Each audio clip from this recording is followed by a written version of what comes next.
What up, what up, what up? Welcome back to Sam Dunks, the weekly NBA show over here at SlabStox. I'm your host, Sam. Been a crazy couple of weeks in NBA action. Just so many blowouts all around the league. Good teams destroying bad teams destroying good teams killing good teams. There's no rhyme or reason to any of it. Really, we don't have a whole ton of clarity on the power rankings within the NBA. Not a whole ton to really go off of because with the 3-point variance from night to night, with players resting from night to night, COVID protocols, there's just so much we don't know. So I'm going to try and help you tonight to navigate through the card market as best I can with the limited information that I have available.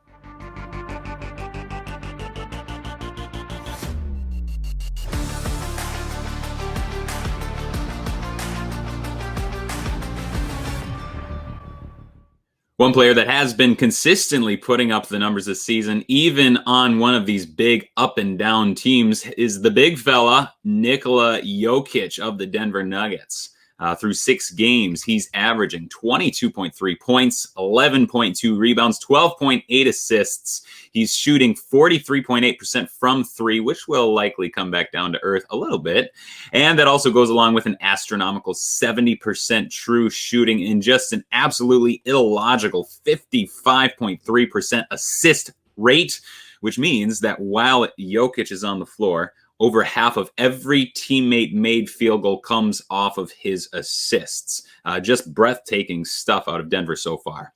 He's been a monster in the on-off category too. When he's on the court, the Nuggets have an offensive rating of 123.2 points per 100 possessions, which would be the best offensive rating in the league. And when he leaves the court, that number plummets to an offensive rating of 89.6, which would be by far the worst offensive rating in the league.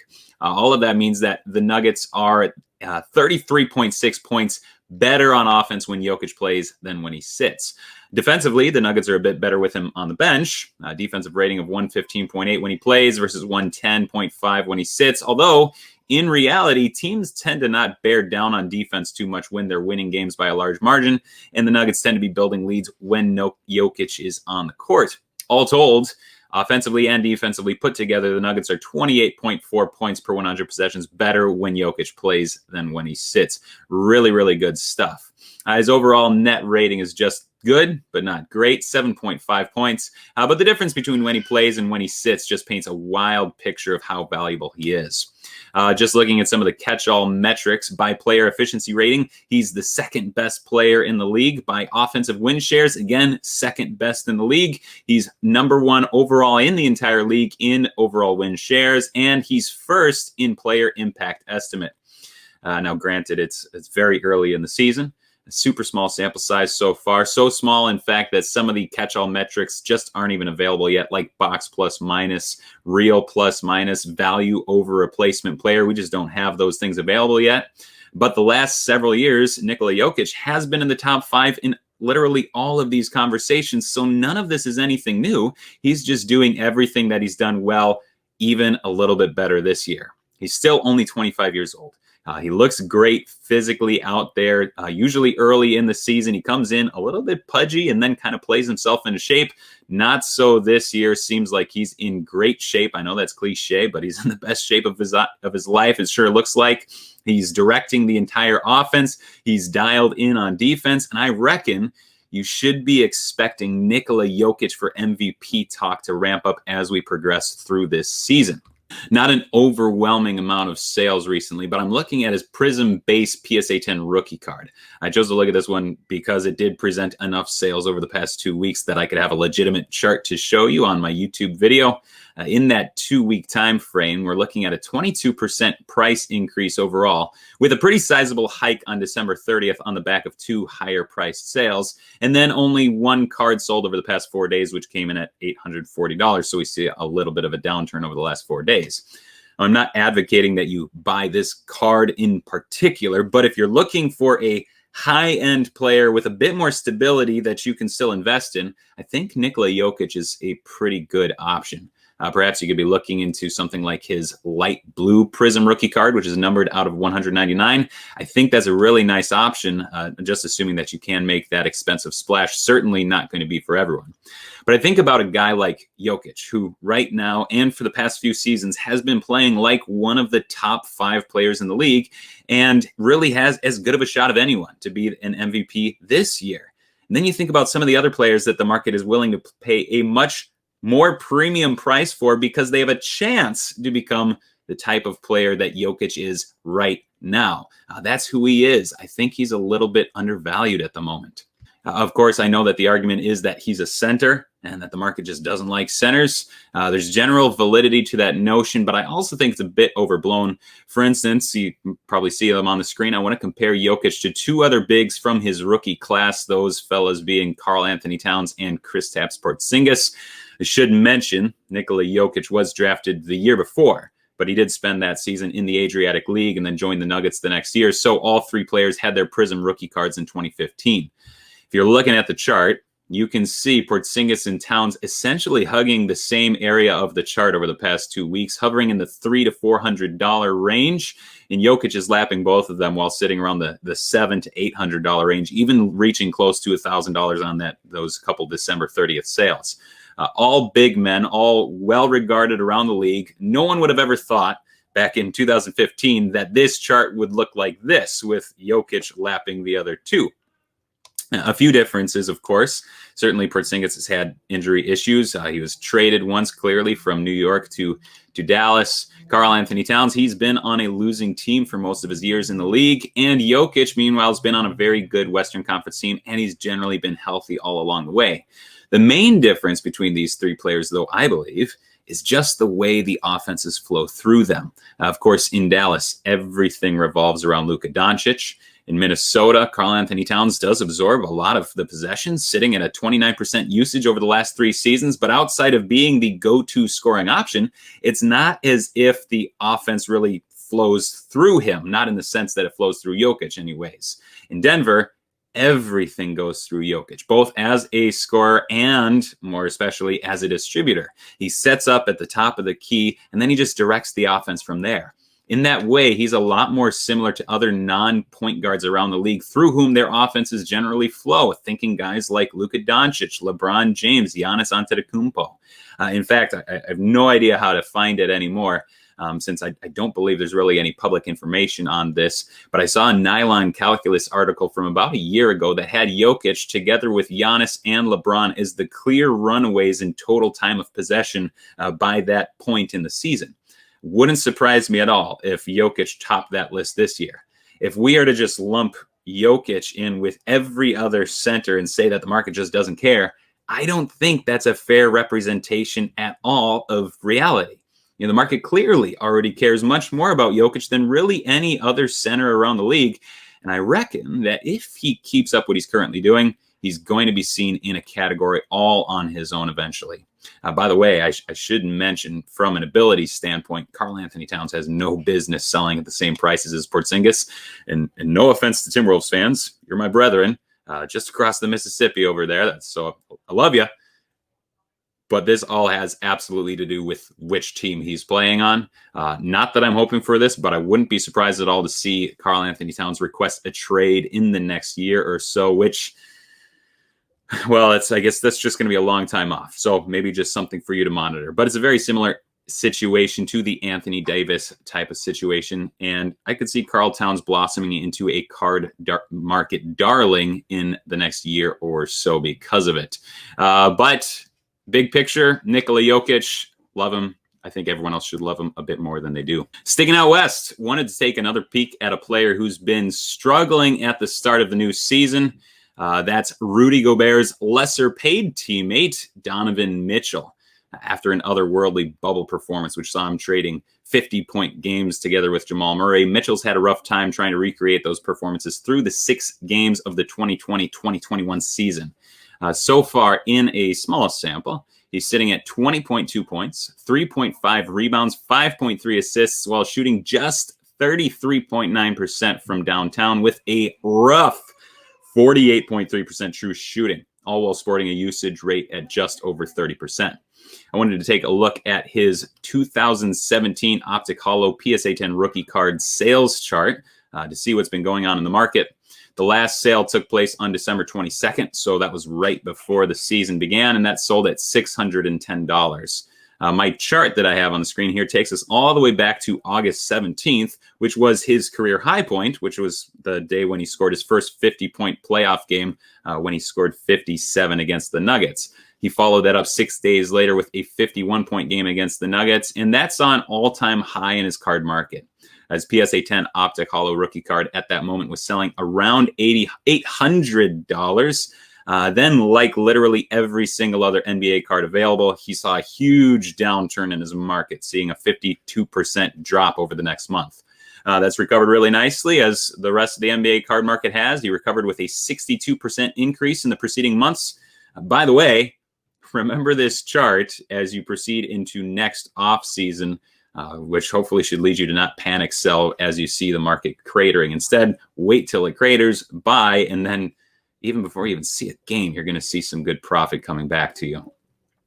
We haven't seen, however, his market return all the way to where it was when he was in the NBA bubble. But also, with his slow play to start the year, the Dons just seen basically zero national attention.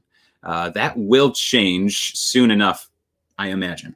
His usage rate is right in line with his career averages, so that's reassuring. It's not as if they're taking the ball out of his hands, but his true shooting, his points per game, his three-point shooting, it's all at career lows at the moment. I certainly expect that the 24-year-old is just shaking off a bit of rust, and he's going to return to his usual form pretty soon. When that happens, I expect that the headlines and the highlights to follow him, which should drive his card market prices right back up to where they'd been in August. Marvin Bagley's been in the news recently, almost none of it due to his on-court play. Since on-court, he's been somewhere between fine and generally kind of bad, and really nothing more than that. He's averaging 12 points, 8 rebounds, 1 assist, shooting just about 31% from deep on 2.2 three-point attempts per game, and he's shooting a sloppy 43.7% true shooting on 12 field goal attempts per game, and he is eating up a rather healthy 26% usage while he's on the court, just not doing a whole ton with it. His on-off differential on offense is a plus 12.8 points per 100 possessions, so that is promising. But his defensive impact is that the Kings are 12.3 points worse per 100 possessions when he's on the court. Now, he has been injured quite a bit so far in his career, and so the sloppy shooting, it's understandable. We hope that he can turn that around, but it's a combination of the constant injury and then some of the other storylines that follow him that just make him a pretty lousy investment, in my opinion. Again, it's all my opinion. I could be wrong. But without seeing the court, he just really hasn't improved in any meaningful way in 3 seasons. He's also a major liability defensively, and he's in his 3rd year, which means that the Kings are coming up on some difficult decisions with him. So I just don't really see it with this guy. And perhaps you saw it, but a couple days ago, Marvin Bagley's dad tweeted out, "Please trade Marvin Bagley III ASAP. Love, Coach Bagley." He tagged the Sacramento Kings in that tweet. Reportedly, that is actually his dad. The next evening, Aaron Fox, the father of Kings star De'Aaron Fox, tweeted out in response. That was a response to another tweet, but he was talking about the same thing. Trade him. Obviously, the dads don't run the front office, and this type of stuff can easily blow over. But we've also seen a history of similar situations boil over in Sacramento in recent years. And I wouldn't be surprised to find out that both Bagley and the Kings teammates and the Kings front office are probably all frustrated with the situation, even with their rather hot start. All of that is just a long way to ask. If you were sitting on a Marvin Bagley Prism Silver rookie card and someone was offering you around $300 for it, which is right where they've been going recently, do you think you would take it? I mean, everything combined, it's just such a risky proposition at the moment. And since people are still believers in him, evidently, and very happy to buy, judging on how many of his cards are trading recently, I'd probably be happy to sell with you and pocket some of the extra money if you find yourself in that position. Next, we're looking at the starting 5, focusing on 5 guys who are still starting out their careers, either in their 1st or 2nd, or will even stretch it into their 3rd years, like with the first 2 players that I want to highlight, starting with my boy, Dante DiVincenzo, his Prism Silver PSA 10 rookie cards are up about 43% over the past 2 weeks or so. And it's because he's found his stroke in the new season with an unsustainable 63% shooting from beyond the three-point arc. Maybe it is sustainable. No, it's not. But speaking as a Bucks fan that watches all his Bucks games, his shot is just generally so much quicker and smoother now. He shoots with absolutely no hesitation at all. That just was not the case the last 2 seasons. I've got high hopes for him. He's looked awesome so far. Since he was injured most of his rookie season, last year was his real first big go around. And he was awesome in a lot of ways, just super inconsistent shooting the rock. But if he is going to be shooting better this season, not 66%, of course, but if he could shoot closer to 40% from downtown, coupled with his prodigious defensive abilities, he's going to be one of the better two-way shooting guards in the entire league. I love him. I am a Bucks fan, though, so maybe probably take it all with a bit of a grain of salt, or just look around and see if other people agree with me. The other guy that usually seems to come up whenever I talk about Dante DiVincenzo, because he's another one of my irrational love guys, that's Michael Bridges of the Phoenix Suns. His Prism Silver PSA 10 rookie cards are up 26% over the past 2 weeks. He's been phenomenal so far. One of the guys that every single team in the league would be extremely happy to have. Shooting with great efficiency so far. Has a 46% three-point percentage. That'll certainly come down a bit. But so far, he's averaging 14 points and 5.6 rebounds, all while playing his usual prodigious defense. Just an extremely good fit so far along CP3 and Devin Booker. But he's even been putting the ball on the floor with much better confidence this year, driving to the hoop, creating shots from the mid-range, a lot of which he either just wasn't asked to do much of in the past, or he just hasn't done so much. He's clearly taken a bit of a leap, especially on offense, and it's not as if he's a high usage guy. He's only 14% usage on the season, but he's doing enough on both ends of the court that the national media is really starting to pay more attention to him. Stock is ticking up. Tyrese Haliburton has looked predictably awesome so far with the Sacramento Kings. So he's looked good, I should say, in a year where there is no runaway Luka Doncic, Zion Williamson, John Morant, Trae Young type of rookies. Tyrese Haliburton is positioning himself early as a Rookie of the Year candidate. He's doing so by just doing everything well and looking extremely comfortable playing alongside De'Aaron Fox. Per 36 minutes, he's averaging 14 points, 3 rebounds, 6 assists, and a steal, and he's shooting well from literally everywhere on the court. As a rookie, he just generally plays with so much control, and that's a rarity, especially at the point guard, at the guard position. Lots of good things coming up for Tyrese Haliburton. Next up, a guy who I really did not think was going to be seeing the court as much as he has so far. That's DeAndre Hunter. He's been a pleasant surprise. Really struggled a ton in his rookie season, and then he's really started to turn it around in the new year here, the new season. On slightly fewer minutes with a lesser usage rate, he's actually increased his scoring. He's also taken a small leap in rebounds and in assists as well. Going back to college, he had the ball in his hands so much at Virginia. He was asked to do a lot there. Last year playing next to Trae Young, obviously, was kind of tough for him, apparently. He took the majority of his shots in more of catch-and-shoot scenarios and to pretty average to below average results. This year, with the team stuffed to the gills with rotation level players, he's cut his time on the ball by a large amount and seemingly embraced shooting off the ball, and done so with really, really good success so far. In possessions where he touches the ball for under 2 seconds, which is the majority of his possessions, he's shooting 56% from the field and 50% from 3. Both likely to come down a bit, but generally speaking, it's good to see him finding some comfortability in a complementary role, because that just was not the case last year. All right, last up in our starting 5, could talk about Keldon Johnson, who's been awesome again this week, but I already brought him up last week. Don't want to be repetitive. I could talk about Darius Bazley, who's coming off a really strong game, but I brought him up 2 weeks ago. So to keep it fresh with a guy I probably won't talk about a whole ton the rest of the year, Federico Campazzo of the Denver Nuggets. He's a 29-year-old rookie coming over from Argentina to the United States. Didn't do much in his first 5 games over here with very few minutes on the court. But on Sunday night against Minnesota, he saw the court for 21 minutes, and he parlayed that time into 15 points on 5 triples, 2 assists, 3 steals, and a block. He was a plus 26 points for the game. Is he going to take over Jamal Murray's role? Obviously not, but he absolutely could take over for Gary Harris, who's really been quite bad for a couple of years now. Campazzo, he plays with an extremely high basketball IQ and the veteran savvy that only comes when you've already played professionally for a number of years before your rookie season. Obviously, the ceiling on him is severely capped. He's a 29-year-old rookie. And while I'm trying not to overreact to one game, I could absolutely see him become a regular rotation player in the Denver backcourt, and probably, if that's the case, become a fan favorite in Denver, the latter of which would bring a bit of card market excitement to him. But obviously, not going to be sending your kids to college on his cards or buying a car or anything like that. But it should be a pretty fun storyline for us to follow this year. All right, that's all I have for you today. As always, really appreciate you lending your time and watching the video, and we'll see you next week.